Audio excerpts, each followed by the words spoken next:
Paige was out next to announce who would be challenging AJ Styles for the WWE title at SummerSlam. But first, she told us how excited she is for this Evolution pay-per-view coming up in October. And in her case, you know what? She should be.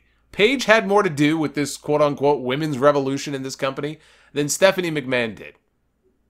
People like Paige and Emma and obviously AJ Lee, who they're not going to mention, those are the real faces, I think, of what kickstarted this whole movement.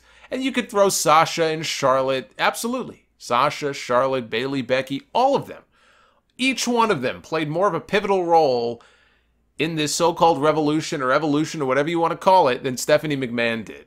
Even though she's positioned as the mother hen and she's positioned as the brainchild or the one responsible or whatever, Paige deserves a lot of credit for that. So you know what? She should be proud.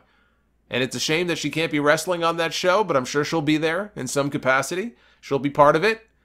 And she should feel proud. So then AJ Styles comes out. And before we could go on here in this segment, he had to talk about the first ever women's pay-per-view and how it made him think about his daughter and how he can look into her brown eyes and tell her that she can do anything she wants. She could be anything she wants to be. That's great. That's great. What a nice little speech. A father talking about his daughter. It's great. What a nice way to end the set. Oh, wait, what's that?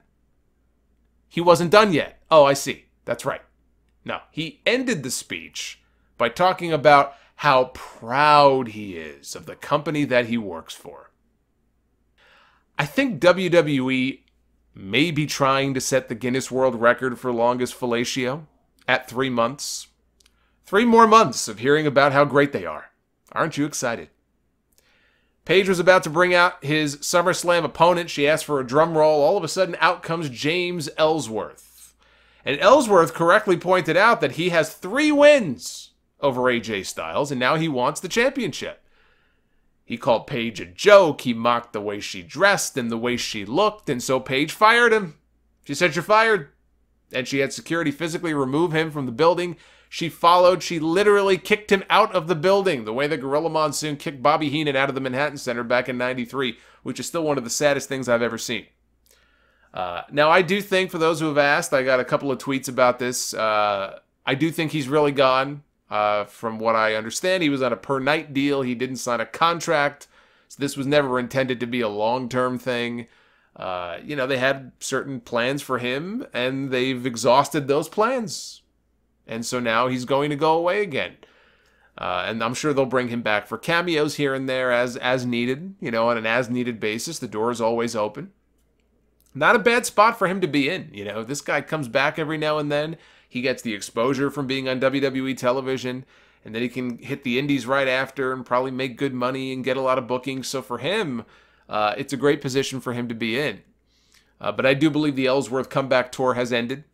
Now, while this was going on, AJ Styles is still in the ring. He's watching all of this up on the screen. All of a sudden, Samoa Joe attacks from behind. He chokes him out, and then he grabs the contract and he signs the SummerSlam contract.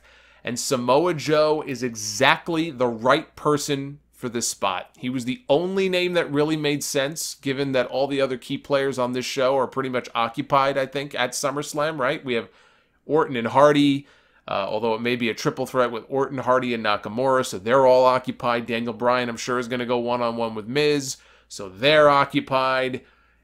Who else does that leave? What other big name, not counting Rusev or Almas, who now are doing their own thing seemingly, who else is left? By process of elimination, I mean, I'd put him in the spot anyway, but just by process of elimination, it had to be Samoa Joe. Unless they swerved us and said, you'll face The Undertaker, because there's been rumors of Undertaker maybe being on the card at SummerSlam, although I have no idea where he would fit into this. I personally don't expect him to be, but there were some reports and some rumors about that. I don't think we see him again until October, when he faces Triple H on that Australian show. But I will say this, though, Undertaker and AJ Styles is a match that I think I'd like to see. I just think, and we could talk about whether or not Undertaker should even be coming back in wrestling anymore, but if they were going to do that match, I think AJ would be, maybe next to Bryan, the best possible opponent at this point, the safest and the best possible opponent for The Undertaker in terms of him if he's interested in going in there and having a quality match, if match quality is something that's important to him and he wants to go in there and have matches as close to the kind of matches he had with somebody like Shawn Michaels, right, back in 2009 and 2010, the two guys you're looking at really, I think, are Daniel Bryan, who he's never wrestled before, and the number one guy is AJ Styles. And so if they were going to do that match, I have no interest in seeing Undertaker win the championship. But I do think it would be a pretty intriguing match.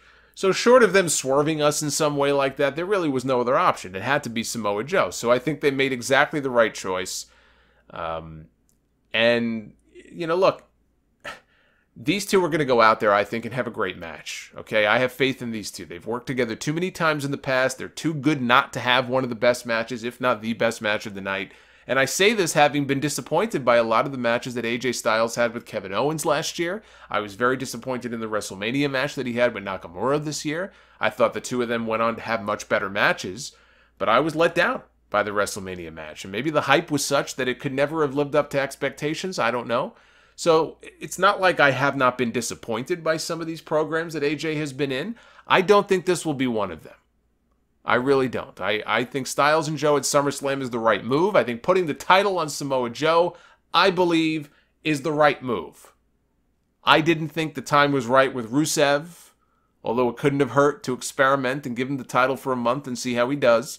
But I felt like as long as he's been the champion for now, AJ, something like, and I know I said like 400 days a few weeks ago. I don't know. I think I was thinking of combined days. I was way off on that. It's actually closer to 300.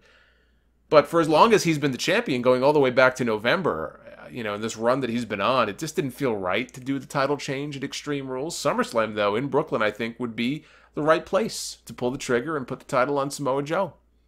And I'm very much looking forward to this match.